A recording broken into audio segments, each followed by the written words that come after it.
Alrighty, hello everybody, welcome back to Beyond Our Reason. We find ourselves today on Winter Supreme Isthmus.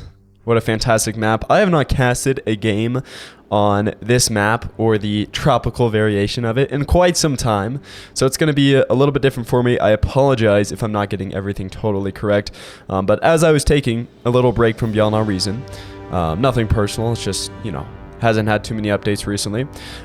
Somebody sent me a couple replays, so we're going to be looking at both of them today and comparing them. Today, or for the first one, we have this extremely high-level game here. For reference, Justify is top 4 in big team games here. And speaking of them, they're actually going to be our naval player for the Southeast Sea right here, which is so beautiful, so beautiful.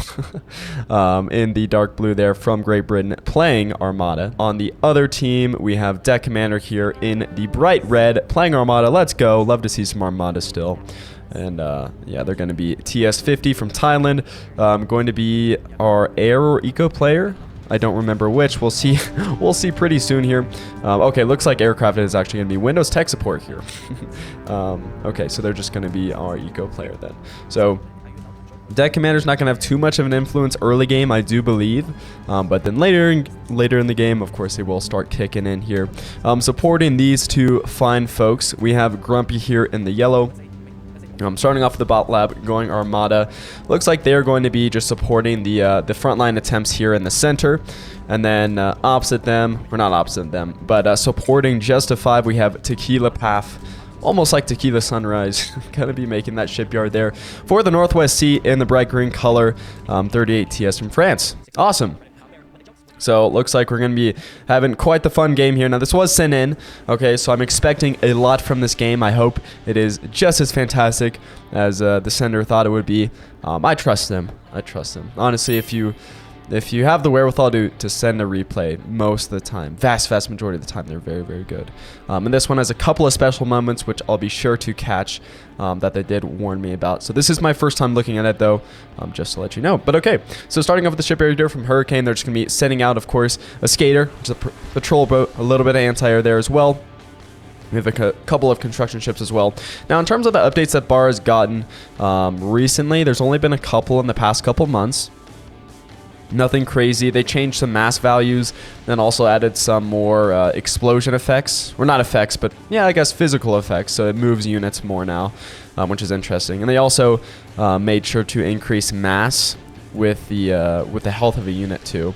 And then they also improved some naval stuff. So like crawling bombs are no longer as good because depth charges from destroyers hit them more often, and things like that. But nothing crazy either way. I'm not sure if that's going to affect this game too much. We see a couple scouts here from Hurricane coming over to the shipyard made by Justify.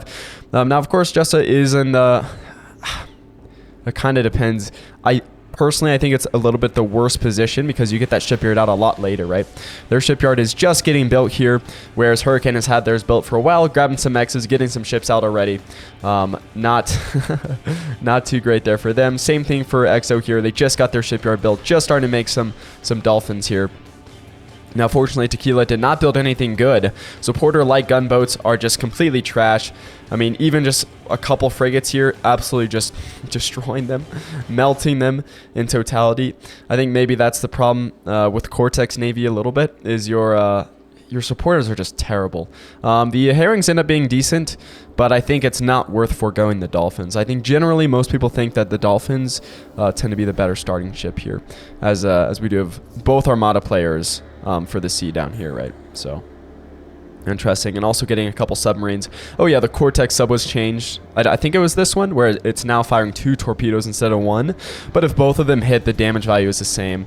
And that's actually epic. The commander self-destruct at the same time there. If you don't know, they just do this to get the extra 1250 metal from that commander's corpse. Helps taking up just a little bit faster, which means Waterboy is going to be our tech guy in the back there from Switzerland. Very nice. But yeah, you can see just in terms of map control, whoever got the shipyard out first is absolutely rocking it. But I do predict that maybe XO here is going to be pushing Tequila out of the water. But we'll see.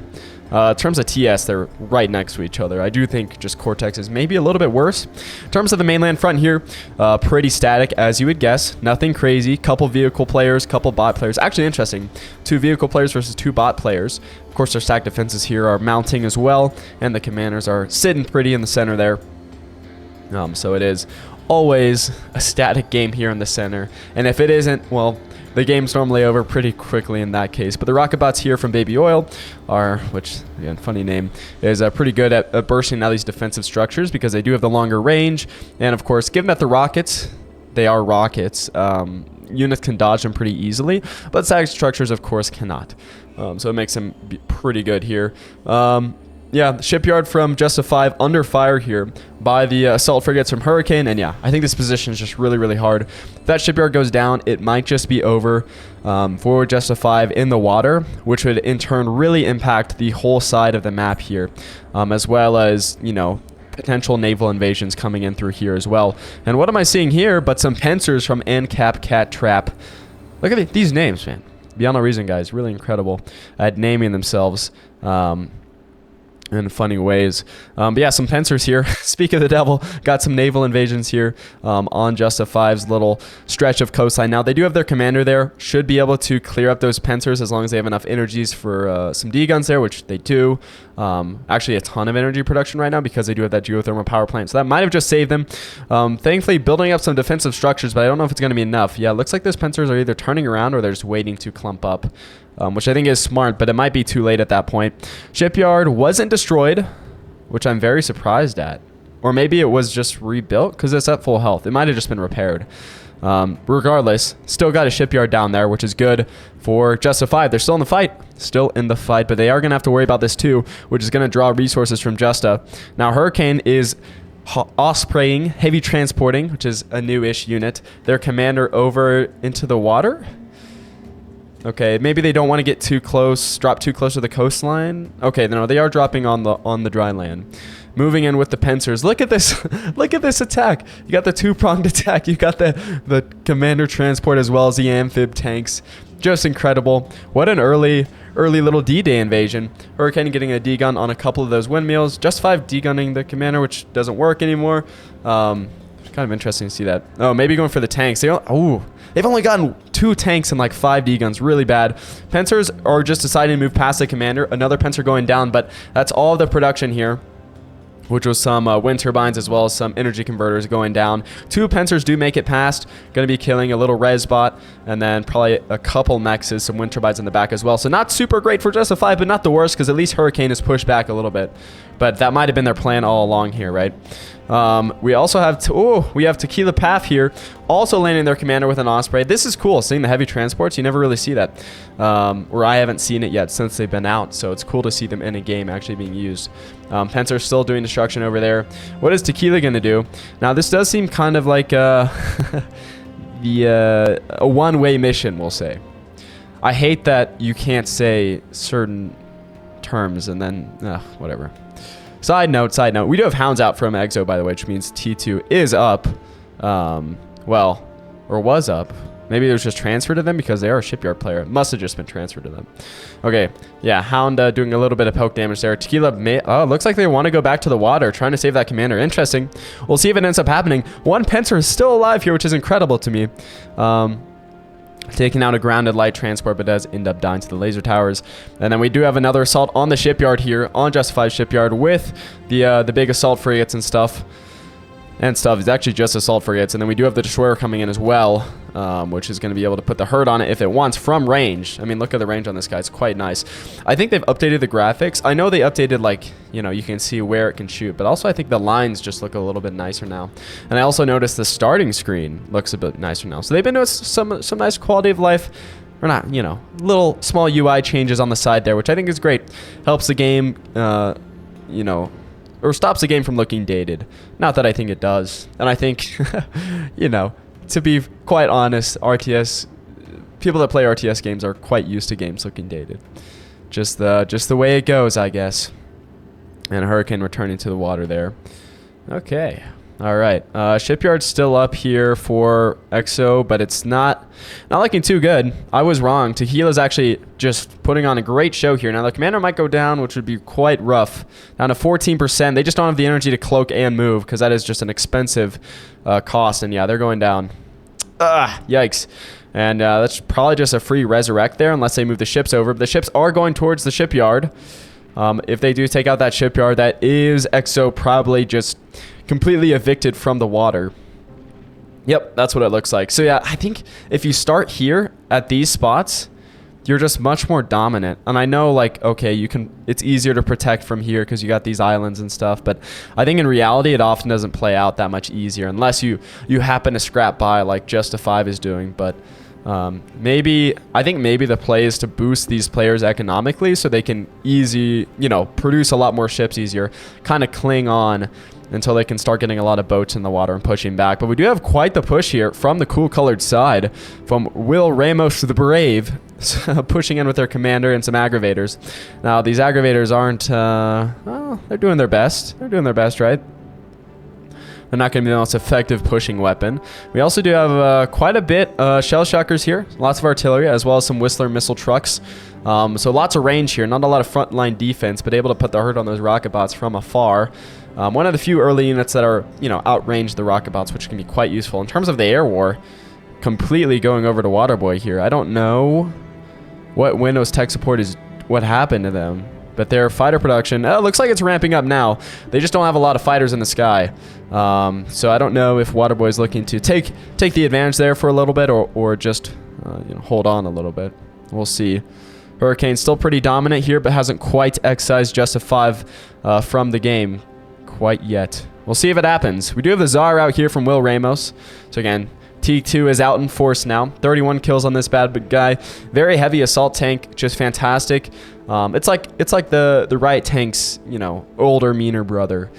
Fantastic unit, really pushes around T1 units. If it doesn't one-shot them, they get flung into the atmosphere, and it should be even more now. I think they did end up getting changed in that December patch. Atomic bomber there. Oh no. It drops the bomb on Will Ramos and the Tsar Bomba tank, or not the Tsar Bomba, just the Tsar tank. But didn't quite die, so it's going to come around for another strike here. And this means that Duffy does have fighters too. Maybe this was just gifted to them, or they either reclaim their aircraft plant. They are settling in with the advanced bot lab, so it might have been a gift there. We'll see. Regardless, nice drop with it. Really great that it didn't die. I mean, atomic bombers, you can just get so much use value out of those guys, but they do end up dying in droves, especially when you send them on missions together. They're a high priority target, let's say. And even though they're beefy for an air unit, that doesn't mean that they're beefy, right? Okay, so we're now starting to see Hurricane use the sea to their advantage.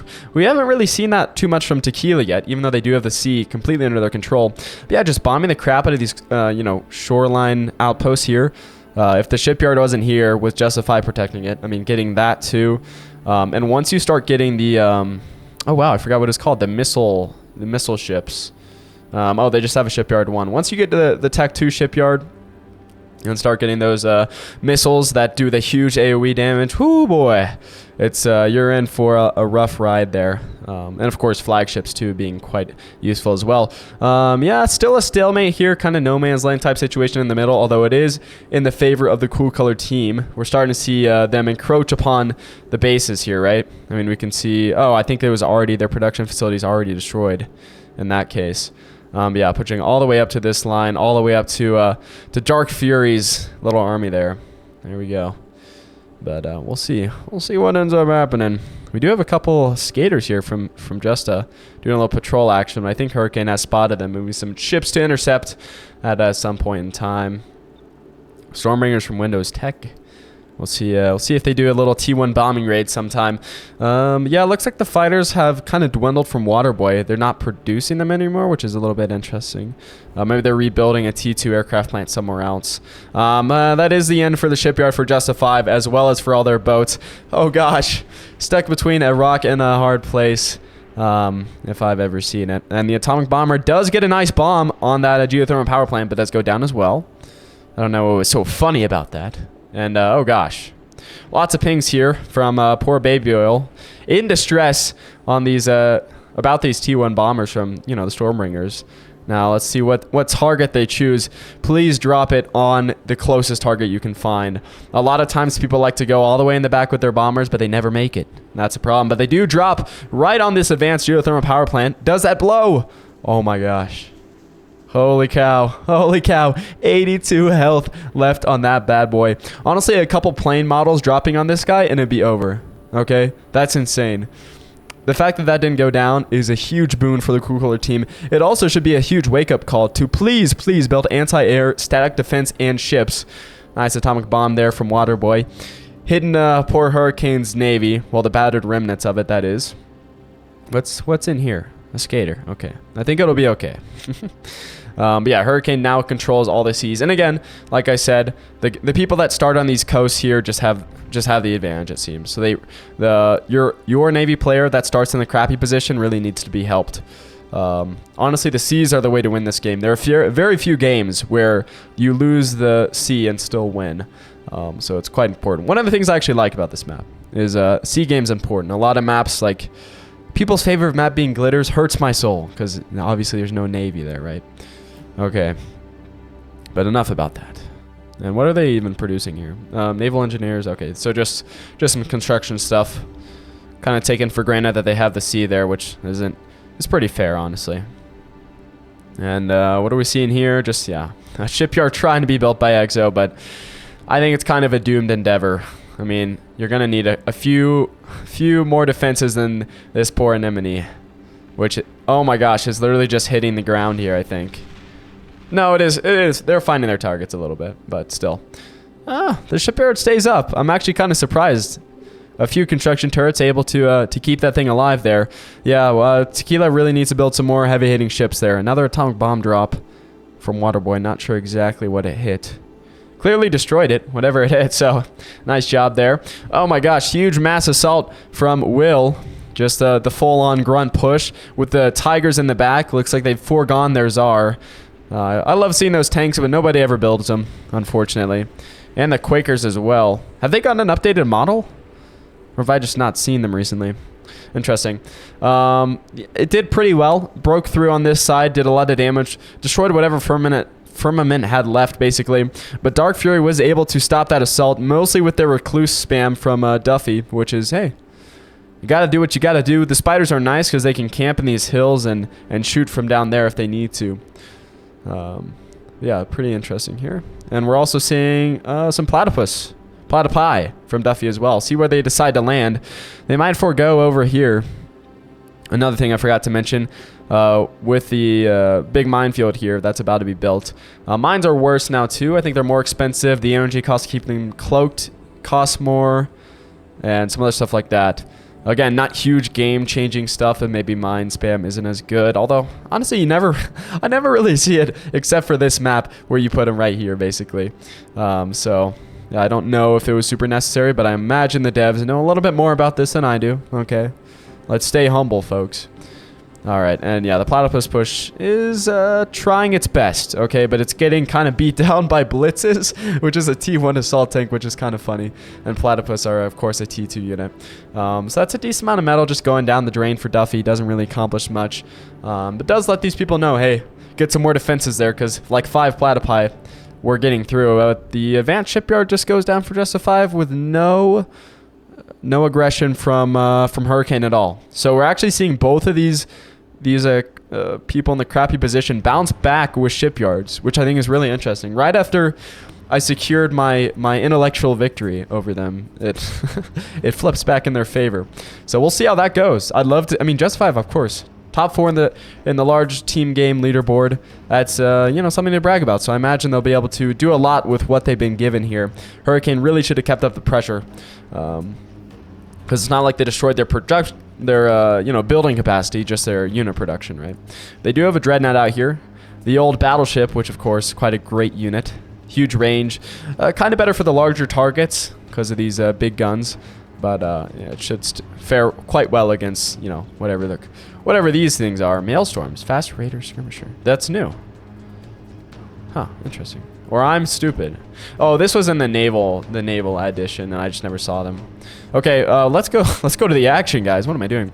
Fiends here from Will Ramos. Sneak through again. Will really just, you know, kicking everybody's behind on the dry land here. The Lich Bomber here from Duffy, circling overhead ominously. And will it drop a bomb or just land on the ground? It's a little tired. I think it's just going to go to sleep.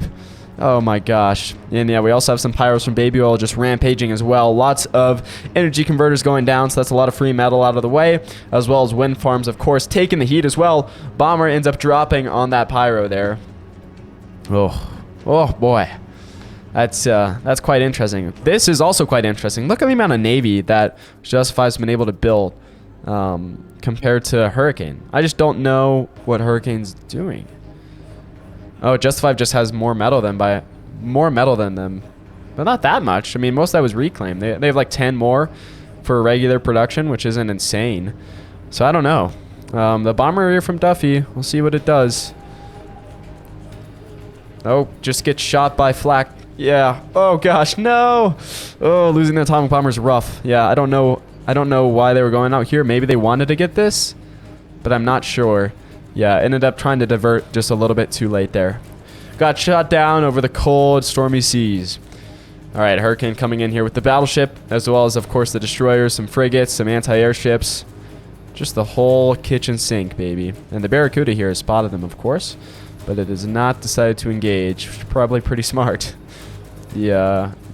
Does he have any destroyers? Yeah, destroyers are great at killing subs. Yeah. Is that just a nuclear strike? Okay, awesome. Armageddon from Deck Commander. You really don't see nukes that often anymore. Or rather, you don't see nukes that land anymore. But anti-nuke didn't reach out quite far enough. Now, it doesn't destroy the gantry in its entirety, but it did destroy everything that surrounded it, which means the production is going to be super, super slow. And also, the units that defending it are going to be either quite depleted or dead, which is not great. With a capital, not great. And, yeah, I might be going down soon. Really great counterattack here from Deck Commander. Now that they build up their eco, they're going on the offensive here. Well, offensive is a strong word for pawns, but there's no anti-T1 units or structures here, so they're just able to ravage through the gantry. And yeah, I mean, Shivas are nice, but they're not great at killing a bunch of small scum like this. We'll see how it goes. Yeah, Shipyard here still up for EXO, but I think EXO has less of a chance than Just a 5 does. I think Just a 5 honestly could win a naval engagement right now. 4 battleships compared to 2, as well as the rest of the cavalcade here. It's not looking good for Hurricane. I don't know where their production's going. Okay, they do have a 3rd battleship. It's just going down here.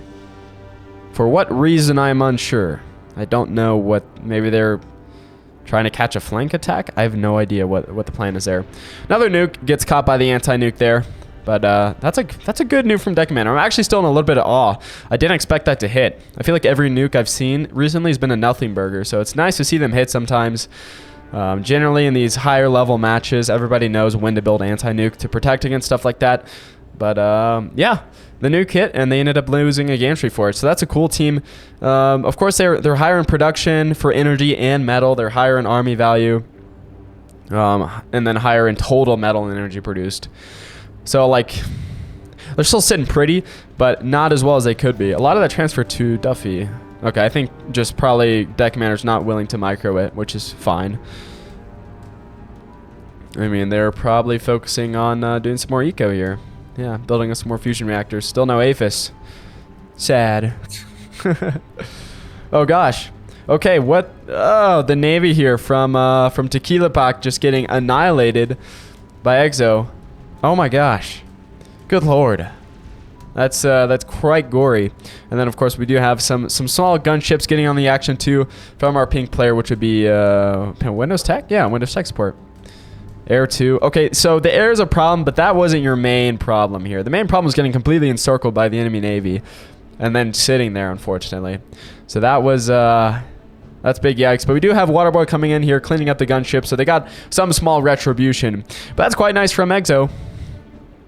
Again, proved wrong just again. I thought he couldn't come back. Now, it's still not the greatest, right? I mean, there's a battleship parked right outside your shipyard, basically. But, hey, It's not bad. And some subs coming in as well, which I think is probably a good play. Yeah, they're gonna have to regenerate from that hard hit. So I'm a fan. I'm a fan of the comeback, baby.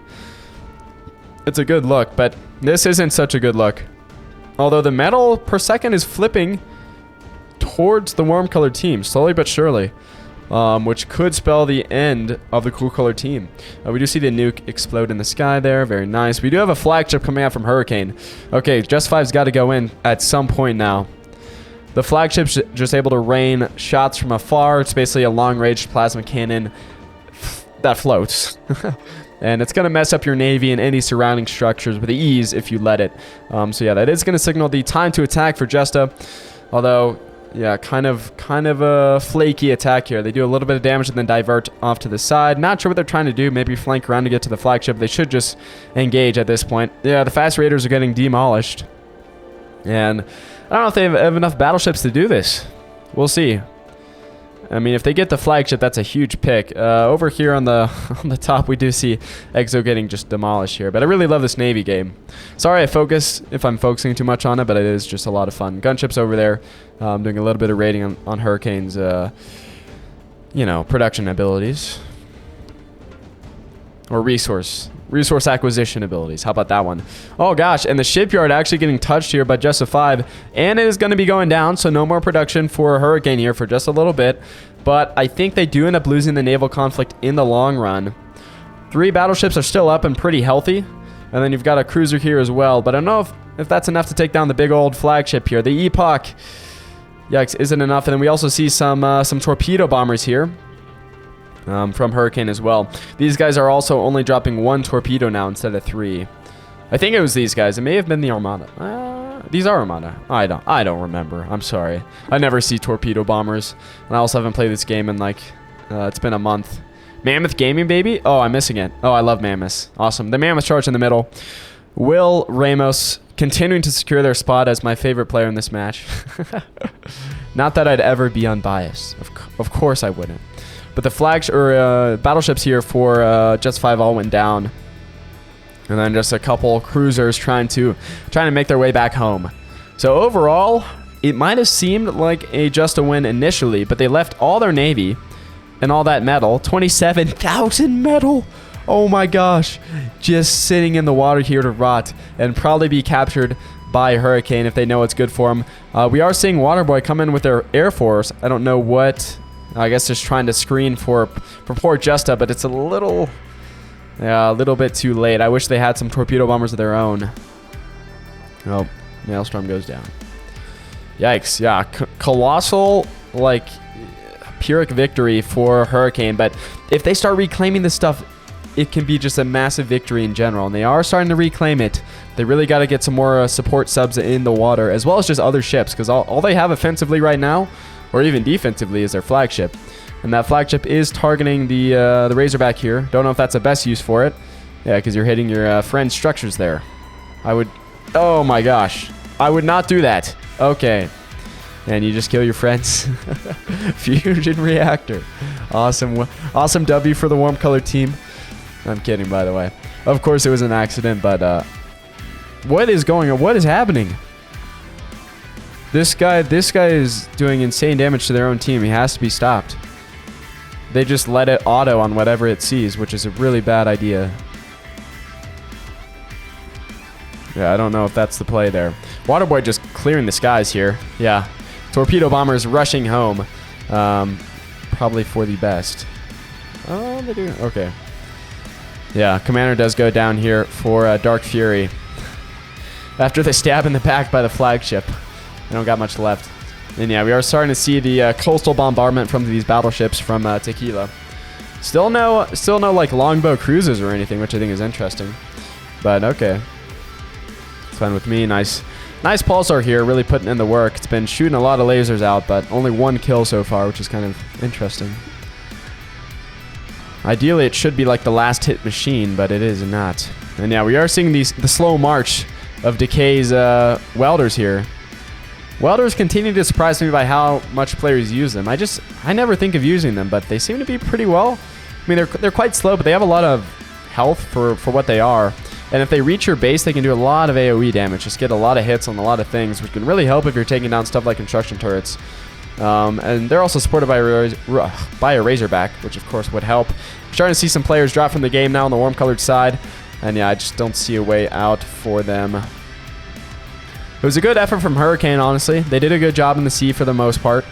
Not great letting these guys bounce back, but I think they just had too few ships. Oh, gosh.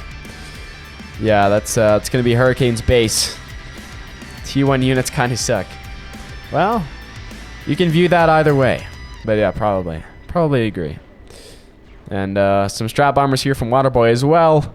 Coming in with the payload. And subs bursting down Hurricane's flagship. Yeah, no depth charges for the old flagship there. So it is going to be quite Jover for it. And kind of signaling the end for the warm-colored team. Looks like they want to resign. Will they? Will they resign? If only Mammoth Laser Trajectory is a little less strong. I love Mammoth so much, man. You can't tell me these are like peak unit design. So slow, but so awesome. High health, high damage if they get in range. And can stay in range. They have a pretty large range, to be fair.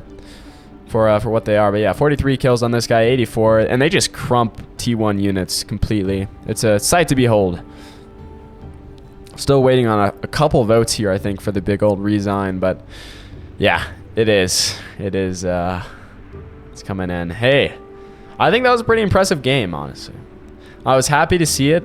It's fun to see both of the naval players that got the short stick come back. And but yeah, I think really Will breaking the back, yeah, destroying the most enemy units. I believe it. They kind of broke the back of the enemy team in the middle here, and then it was all downhill from there. Yeah, see the destroyed ally units. That's what I'm saying. The flagship is kind of insane. Now, of course, that's not. I think that's mostly from their structures actually blowing up and hitting other people's, but we'll say it's because of the flagship, right? If we want to look at metal used, yeah, it's from our eco players, of course. Actually, well, I think Waterboy was technically our air player, were they not? But they ended up ecoing really well as well. Yeah, just hey, I think it was a great game. Let's see damage dealt. Our green, okay, that's actually I would not have guessed that. So our naval player here, Tequila, did quite well for themselves in terms of damage, which I find interesting. And of course, Will is a great runner-up. But hey, hope you guys enjoyed. So, oh, log, what the? Oh, what does this mean? I'm gonna have to look. I have no idea what this means. Log scale. Interesting. I'm not a stats nerd. I took one stats course in college. I'm sorry.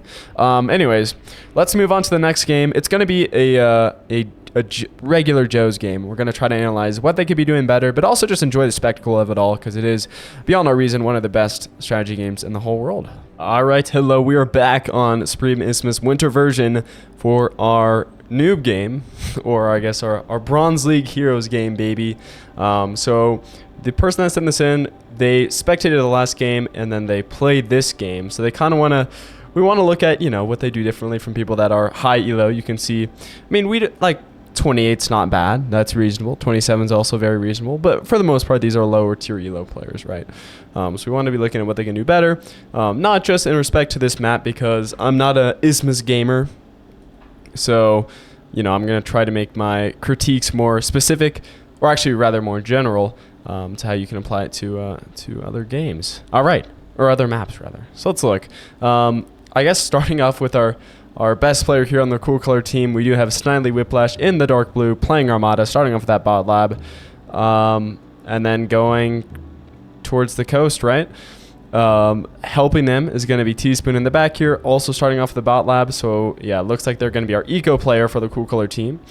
And for the warm color team, we have Holy Shizen, Dark Red Armada Commander, starting off with that bot lab, going to be the eco player for the warm color team. Supporting them is Roguelike, who's going to be supporting the front line here with their Armada bot lab as well. 18 TS there. All right. Let's get started here. In terms of the early game, obviously, I don't want to go too much into depth of that. You can look at certain builds here. As far as the win goes, 1-19 is very respectable. So solar collectors aren't exactly necessary unless you're just worried about accidentally getting your solar farms getting bursted down, like maybe Copperfield over here. You know, if something sneaky gets past, the solar collectors are going to last a lot longer than anything else there. So that might be a consideration, but for the most part, you want to be going wind farms, especially on this map. But it does just depend. I don't remember the exact stats. I think if the base wind is above 8 for Cortex and above 7 for Armada, then you want to be going wind farms instead of solar collectors. All right, so Mesa Ninja, the lowest rated player on the Cool Color team, is going to be going with the easy shipyard spot here. Interesting putting your lowest rated player on a C. I don't know if I would do that. I think newer players should ideally be put on the front lines here, because then you get in the nitty gritty, and yes, they're very important for early game, but your eco player is where it's really going to matter, right? Whereas the early game stuff, of course, matters. If you have a really bad early game, it's over. But, you know, sometimes you can come back from that, and they, of course, can be supported where necessary. Going to be going for the geothermal here from Zakuro, which is interesting. A very risky spot, of course, but it will pay off in the long term if you do end up keeping it alive. Still only 2 shipyards out so far, so real chain getting their shipyard out as well here. And they're going Armada. I'm sorry. Are these people going Cortex? Yes. Okay. Cortex shipyard here for Messenger. So again, another Cortex ship player. I don't know the meta for Navy because I see it so rarely, but I do believe, again, Armada is a little bit better in respect. But you know what? I think at this level of play, honestly, I think at the vast majority of levels of play in almost any game, the faction is going to matter a lot less than your ability to play the game in general. So I'm not going to worry too much about stuff like that. Now, unit choices within the faction is, of course, important. So the decision to go vehicles here means something. And the decision to... Yeah, I think everybody's going vehicles, right, at the front line. Yeah, I think that means something. And I think it makes sense, right? Your vehicle plan is not very far away from the front line, so their speed doesn't matter as much, you know, in the early game. Now, in the later game... or maybe like the mid game, when you're thinking about maybe sneaking some units by or something like that, you'll want to start getting faster units. But even so, I mean, blitzes aren't super slow, right? 99 speed, that's actually quite fast. And they're not hindered by any terrain or anything like that. This is all very flat land. And Isthmus really doesn't have any elevated terrain except for getting in the very, very back line, which is only slightly elevated, so not a big deal. Something to mention, of course, is defenses. Now, if you've watched the channel recently, or actually at any amount of time, you'll know that my opinion on our defenses is that they're very metal inefficient most of the time, right? Because they're either not doing any damage or the opponent makes a direct strike onto them and they burst down and die. And so you're not really getting that metal value. And also, say you're winning in the field. Say Cyberfike is here. They lose all their units, okay? You've invested all your metal in laser towers, so you have no ability to offensively push them. Also, of course, units can walk around them if you do build your defenses incorrectly, like these are way too close together, right? So you end up losing a mechs for that effort. And also, the geothermal power plant, is that going to be going down? Oh, they're targeting the construction vehicle. Okay, interesting. They really should have just gone for the power plant there. So a little bit of target misappropriation. They could have destroyed this, but, you know, it still doesn't go up, right? Which is good. They do lose a couple tanks there, which gives their opponents some small amount of metal, although newer players tend to not be able to capitalize upon metal losses like that. But yeah, I mean, Sun is finally getting out some brutes on the field, which is good, but this didn't need to happen, right? You could have saved that power plant, and they didn't, so it was a little bit unfortunate there. All right, but, you know, relatively standard, right? And you can critique some small things like, okay, maybe these are too close to the mechs, right? Because if these start shooting at you, you can just go forward and start shooting. But yeah, you know, generally it seems to be a pretty well played game for the most part. In terms of shipyards here from Cheney, yeah, I mean, just regular stuff. Getting your dolphins out, getting your radar towers, of course, is very important. Some harpoons is not bad. Again, still static defenses, but harpoons. Yeah, they have quite a wide radius, and you know your opponent's going to be coming here eventually, right? So it's not a terrible thing to do, but I don't know. I think it's more important for maybe the blue player here to put in some defenses because this shipyard always gets pushed, like we saw with the last game. And some nice scouting here from the Dolphin as well, which you always want to be doing. Da Vinci just foregoing a shipyard, which I don't think that's a great strategy. Actually, I think that's a terrible strategy. Going for that early geothermal power plant, but I just don't see it. This geothermal power plant did get finished, by the way, so props to Zakuro. Hopefully it stays alive for his sake, right? course, they are insanely good. But yeah, Sun just making more light laser towers, which like at this point, yeah, once your opponent starts seeing what you're doing, then they can just mobile artillery you down or rocket bot you down or whatever. And because you have, well, now they have more units, but because you have so few units compared to them, because, you know, all your metal's invested in the ground, it's going to make them taking over you a lot easier. So I think it's just something to consider. Regardless, Dolphins just moving past the assault frigate, which I think is kind of funny, beelining for that shipyard, or maybe, you know, some of these tidal generators if they're actually, you know, up. But they aren't right now. But still, beelining for it. Aggressive push, not bad. Drawing your opponent away from your front line, which is you know, can be a good play if you're vulnerable. But they don't. This is like all of their navy going in right now. I don't know if that's the best play. They do get a mech pick off it, as well as, you know, some other damage done. So it's not bad, but they're not going to get the shipyard. So, you know, especially with the construction bots here that are able to repair it. Yeah, nothing's happening there, unfortunately. Still no shipyard from Da Vinci, which I just don't. Maybe if you wanted a second full air player, that could be good. But other than that, I don't see it. Oh my gosh, the geothermal power plant did end up going down. Not great, because we do have frontline hound, or T2 hounds from Roguelike here.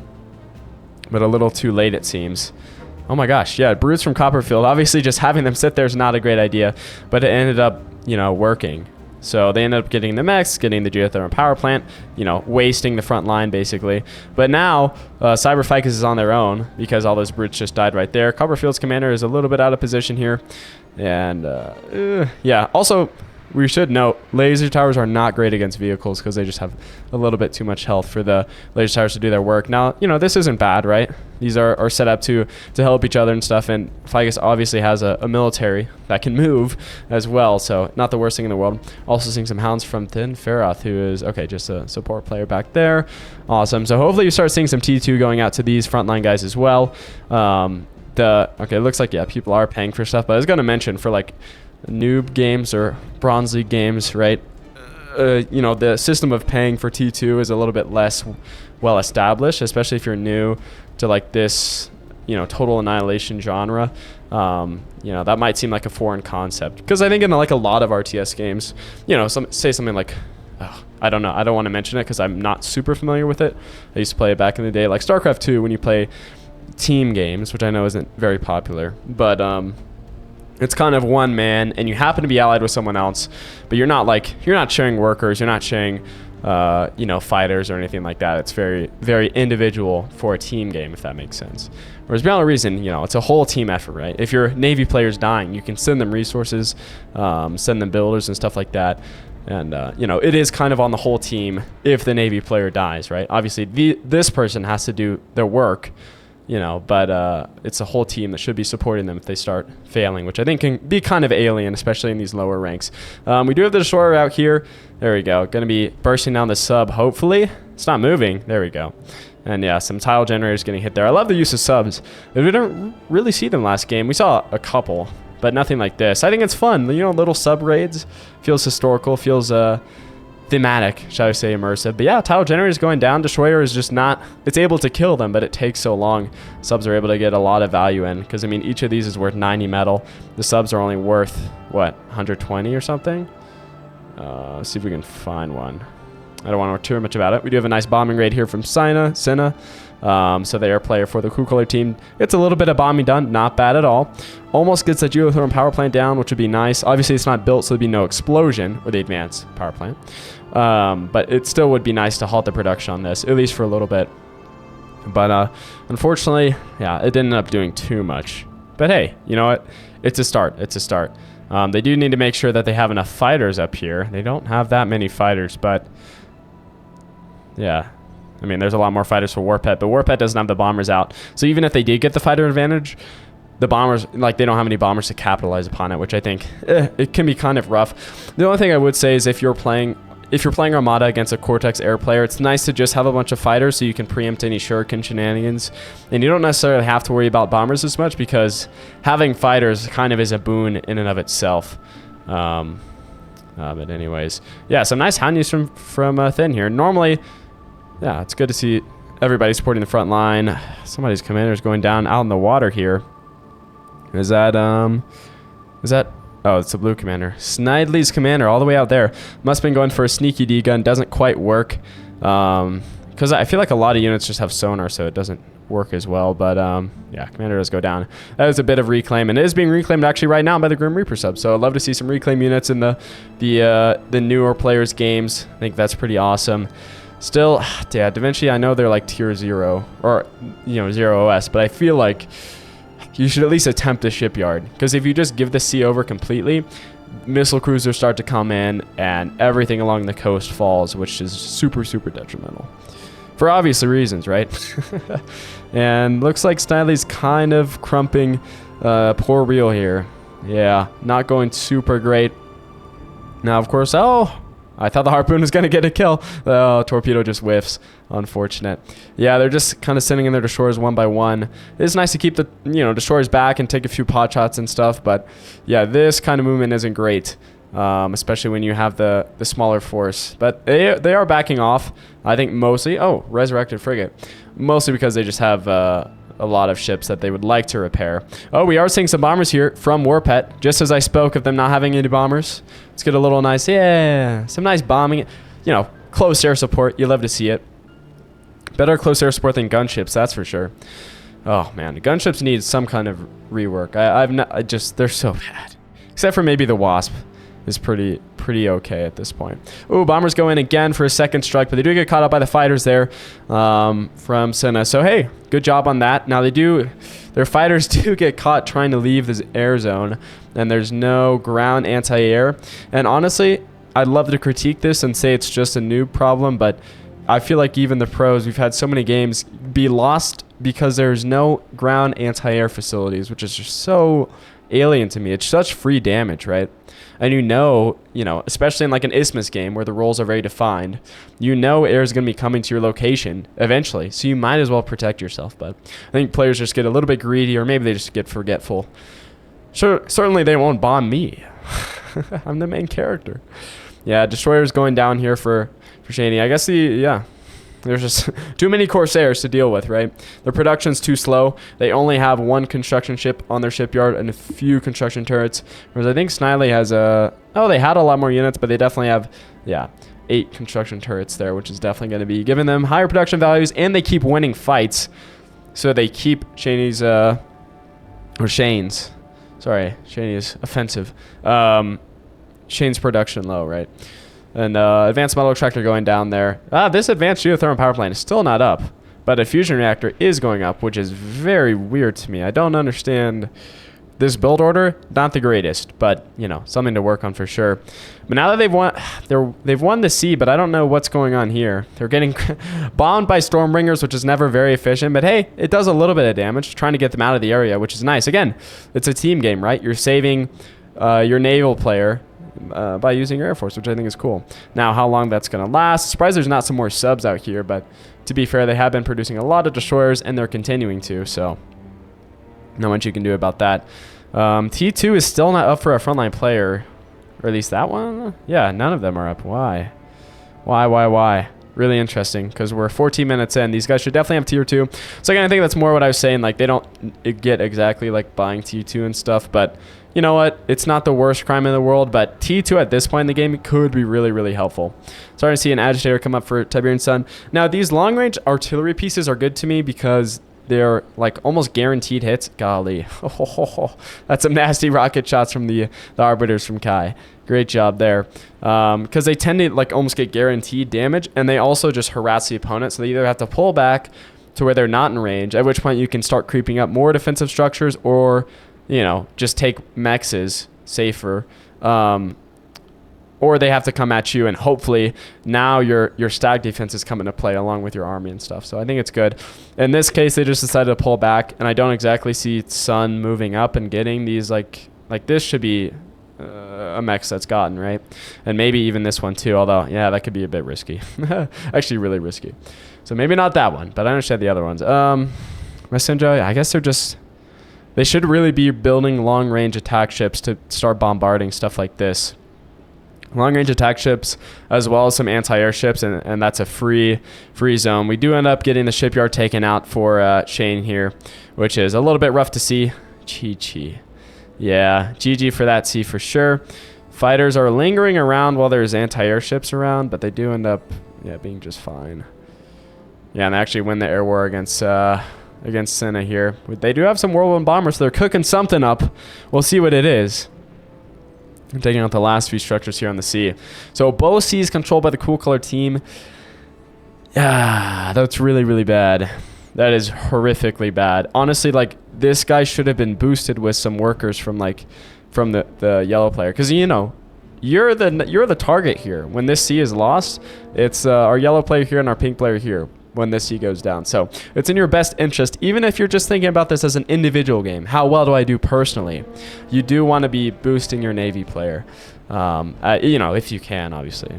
And they're doing well on the front line here, relatively, right? I mean, these hounds have been a thorn in their side forever. How many kills they have? Oh, only 8. Okay, I just seen them wandering around a lot, I guess. I haven't been getting that many kills. These guys have 15. They only have 6. Well, props to Roguelike. Huge. Maybe they're more worried about the front line at this point, I guess. Oh, we get some nice Stormwingers in here. Do they get any kills? I think they've gotten a couple. Definitely softened a few of them up. Oh, they got 2. Fantastic. You love to see it.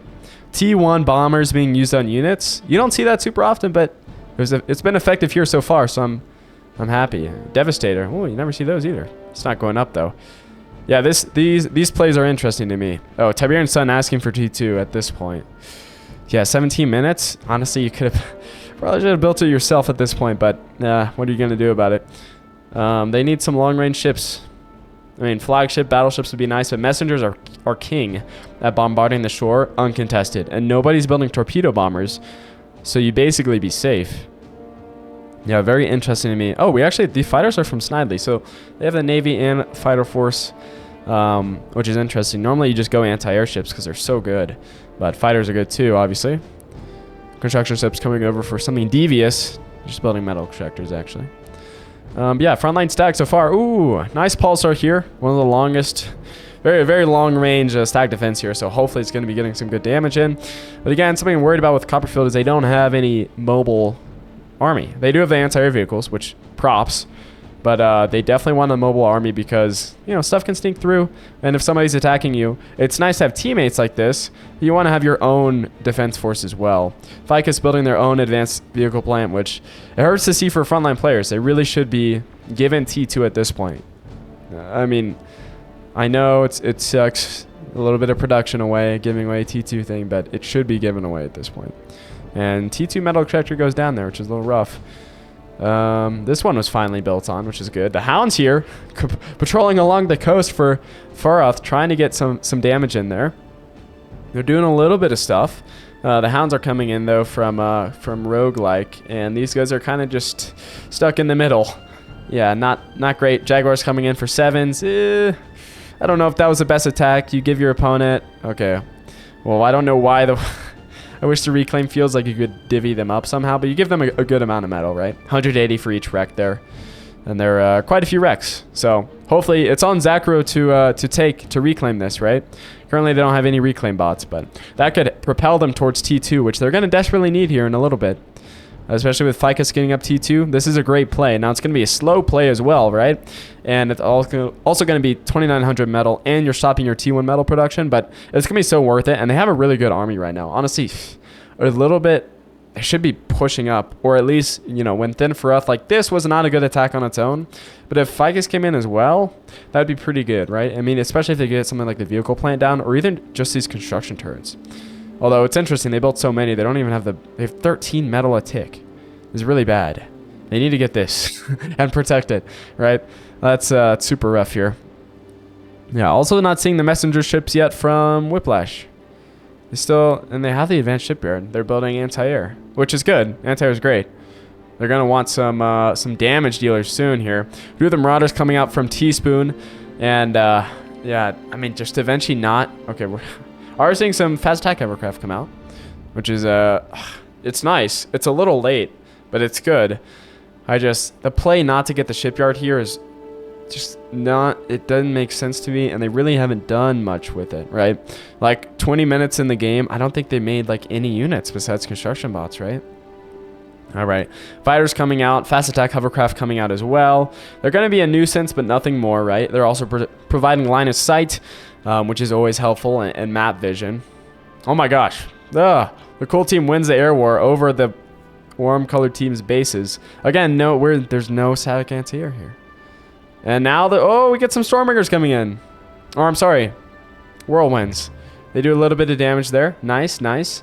If they get a fusion reactor, that'd be huge. But it looks like they do end up getting shut down. Well, there's a couple left, but not enough damage, I think. Oh, man. 1 or 2 more bombers there would be huge. There is 1 left. The dream is still alive. Oh, could they do it? Oh, they get 2 bombs off. Not enough. Okay. That's a scary thing for the warm-colored team, right? We are seeing it go down in the front line here. A couple of mammoths out for Kai. Oh, gosh. A little blitz attack from Zakuro. They get absolutely melted there. Not great. Rocket bots out for Arbiters as well, from the Arbiters. And yeah, these laser towers have done so much nothing. Not the best investment, right? Like that metal could have been somewhere else. Like this is good. 30 kills, that's not bad at all. And you can see it ranked up, so the kills mattered. But, yikes. Not good. Mammoths get in here. It is going to be taken down eventually. Hounds, laser towers, commander. Oh, gosh.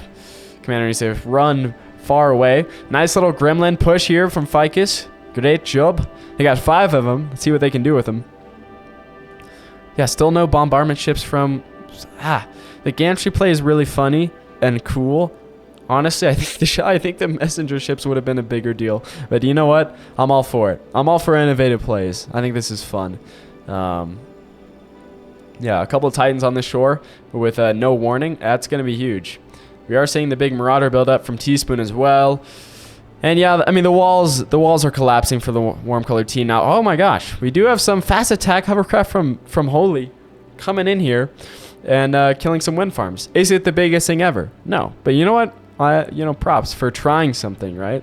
This is like the only offensive attack against the cool color team that's worked so far. And now they're going to be sending out some even more. So I'll be interested to see if they continue landing here. I kind of doubt it. And we are getting... Oh, those are just Grim Reapers. Kind of doubt it. But hey, I like to see it. I like to see some kind of implementation. Because currently, the warm-colored team is losing on every front, right? I mean, army value, their army value is getting doubled. That's terrible. Oh gosh, yeah, the only reason they haven't lost yet is because the cool color team just is sitting back too much. Which is also something beyond a reason, because like such a large part of this game is information and radar and sonar and how much you know about the enemy. It's easy to sit back because you think you're weaker, but you know, a lot of the times just with a little probing, you'll see whether that's true or not. And in this case, well, it's pretty clear that the cool color team is much, much stronger than the warm color team. And in the end, Da Vinci, for all their build-up, I think contributed like close to nothing in this game, which is really rough to see. Obviously, again, 0 TS.